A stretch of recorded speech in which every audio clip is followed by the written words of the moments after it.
नमस्कार दोस्तों, मैं कपिल चौहान टारगेट विद कपिल चौहान पर आप लोगों का हार्दिक स्वागत करता हूं। तो दोस्तों, हिंदी की पहली क्लास हम वर्णमाला से स्टार्ट करने जा रहे हैं और वर्णमाला से स्टार्ट करेंगे। बिल्कुल पहले चैप्टर से स्टार्ट करेंगे और टोटल चैप्टर आप तक कराए जाएंगे यूट्यूब पर। तो कोई दिक्कत नहीं, अपना टेंशन फ्री होगा। आज तक पहली क्लास स्टार्ट कर रहे हैं, विद एक्सरसाइज कराई जाएगी हर चैप्टर। ठीक है भाई। तो पहला चैप्टर है वर्णमाला। वर्णमाला स्टार्ट करेंगे भाई। थोड़ी सी बात ध्यान से सुनते रहेंगे भाई। वर्णमाला, वर्णमाला में उससे पहले थोड़ा सा जिक्र चला भाषा का। वो जिक्र क्यों चला पता लग जाएगा थोड़ा। भाषा, भाषा जो है वो, भाषा जो शब्द है वो संस्कृत के भाष शब्द से लिया गया भाई। भाषा जो शब्द है संस्कृत के भाष शब्द से लिया गया है, जिसका अर्थ है बोलना।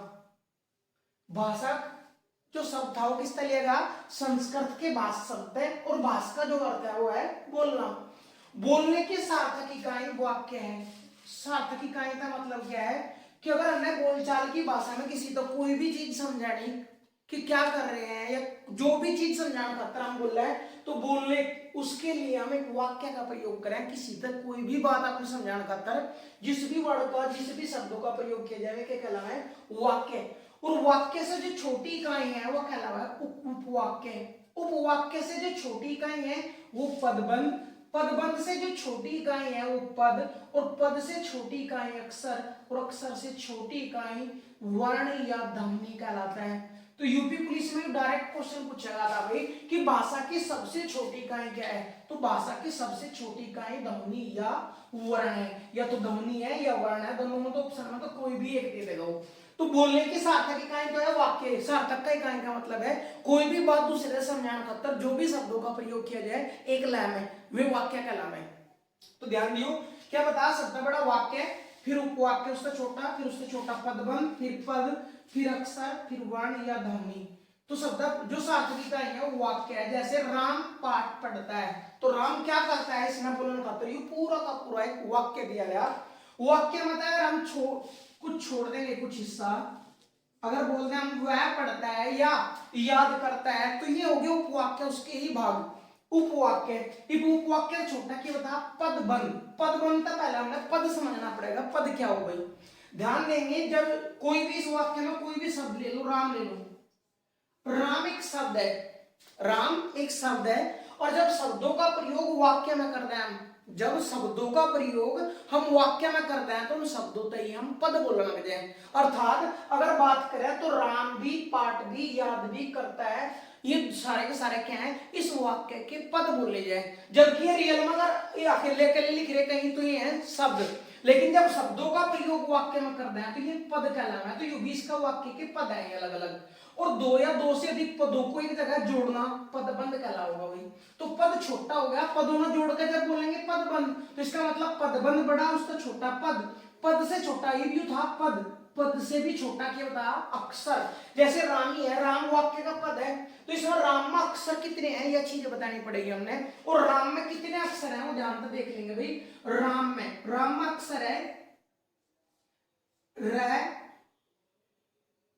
प्लस आ और प्लस में। अक्षरों की अगर बात करेंगे, सॉरी राम के अक्षरों की अगर बात करेंगे हम आपसे कि राम में कितने अक्षर हैं, तो राम में 2 अक्षर है भाई। राम में अगर अक्षरों की बात करें तो राम में कितने? राम में 2 अक्षर हैं, एक तो है रा और एक है मैं। राम 2 अक्षरों से मिलकर बना, तो ये है पद। पद से छोटे ही है अक्षर। अब बात करें अक्षरों की ना करके, अक्षरों के बाद वर्ण। राम में अक्षर तो है 2, लेकिन अगर वर्ण की बात करें तो वर्ण कितने हैं? तो ध्यान देंगे भाई, इसके भी जो स्वर चिपक रहे इसके साथ वो हटा देंगे। र में हलंत लगाएगा, इसका जो स्वर छुप रहा था इसमें आ वो अलग हो जाएगा।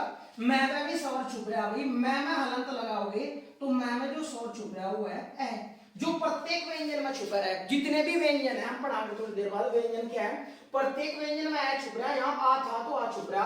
तो राम जो शब्द था उसमें अक्षर कितने हैं? 2, रा और मैं। अक्षरों में भी वर्ण कितने थे? 1 2 3 4। तो राम अक्षर में 2, राम जो शब्द है उसमें 2 अक्षर और 4 वर्ण है भाई। तो तो ये है ध्वनि, यह कह लो ना ध्वनि कह लो या वर्ण कह लो, ये है भाषा की सबसे छोटी इकाई। तो ये वाक्य था, वाक्य में क्या बता हम राम ने छोड़ कर पाठ याद करते हैं, वाक्य बन गया और दो या दो से अधिक पदों को एक जगह जोड़कर बोलेंगे, पद बंध बन गया। और ये प्रत्येक क्या है पद, और पद के भी अक्षर, अक्षर तभी ये क्या बने वर्ण या ध्वनि।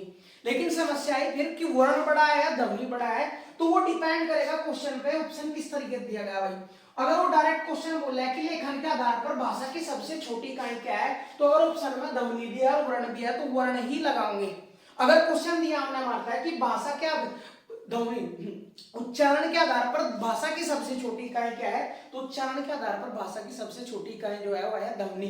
और अगर ना भाषा के आधार पर दिया हमने, ना उच्चारण के आधार पर दिया, ना लेखन के आधार पर, डायरेक्ट बोल दिया निम्न में से भाषा की सबसे छोटी इकाई कौन सी है, और दोनों ऑप्शन दे दिए वर्ण भी और ध्वनि भी, तो आंसर हम हमेशा ध्वनि ही लगाएंगे। तो यह चीज नोट भी कर लेंगे कि उच्चारण के आधार पर सबसे छोटी इकाई ध्वनि और लेखन के आधार पर सबसे छोटी इकाई वर्ण। एक चीज नोट करते चले जाएंगे, मिनिमम 2 क्वेश्चन आएंगे भाई इसमें, और 2 के 2 क्वेश्चन मिलेंगे, इस चीज की हम आपका गारंटी देंगे। नेक्स्ट की कहा ये थे वर्ण। इस समस्या आई वर्णमाला क्या है। वर्णमाला क्या हो गई, जो हमने वर्णों का जिक्र करा, वर्णों का, हम उन वर्णों की ही बात करेंगे। वर्णों का व्यवस्थित समूह वर्णमाला कहलाता है। जो हमने आज तक किनार पढ़े वे सारे के सारे वर्णमाला कहलाए, लेकिन उनका भी व्यवस्थित समूह, ऐसा ना हो क ज ए आ मैं, इस तरीके से नहीं, वर्णों का भी व्यवस्थित समूह, इस तरीके से नहीं कि खिंडे मिंडे वर्ण, वर्णों का व्यवस्थित समूह वर्णमाला कहलाता है। मानक हिंदी वर्णमाला की अगर बात करें हम, तो मानक हिंदी वर्णमाला में लेखन के आधार पर टोटल 52 वर्ण माने गए भाई। लेखन के आधार पर टोटल 52 वर्ण है, और 52 वर्णों में भी 13 स्वर है, 35 व्यंजन है और 4 संयुक्त व्यंजन है भाई। लेकिन अगर उच्चारण के आधार पर बात करें तो उच्चारण के आधार पर केवल 45 वर्ण माने गए, 45 में भी 10 स्वर और 35 व्यंजन होते हैं भाई। नेक्स्ट वर्ण, ये वर्ण क्या है, वर्णों को भी 2 भागों में बांट दिया गया, नंबर 1 स्वर और नंबर 2 व्यंजन। स्वर क्या और व्यंजन क्या हो, पहले ध्यान से सुन लेंगे भाई। स्वर नुका जो ध्वनियां स्वतंत्र रूप से बोली जाती है, जो ध्वनियां स्वतंत्र रूप से बोली जाती है वे कहलाना है स्वर। और जो ध्वनियां या जो वर्ण स्वरों की सहायता से बोले जाते हैं वे कहलाना है व्यंजन। दोबारा फिर समझ लेंगे, स्वतंत्र रूप से बोले जाने वाली ध्वनियां वर्ण, और स्वरों की सहायता से बोले जाने वाले वर्ण क्या कहलाएंगे भाई, व्यंजन कहलाएंगे। आई रिपीट अगेन कि स्वतंत्र रूप से बोले जाने वाली ध्वनियां स्वर कहलाती हैं, तथा स्वरों की सहायता से बोले जाने वाले वर्ण व्यंजन कहलाते हैं। तो यहाँ तक एक पॉइंट नोट कर लेंगे और फिर आगे चलेंगे भाई, हम पढ़ेंगे स्वर।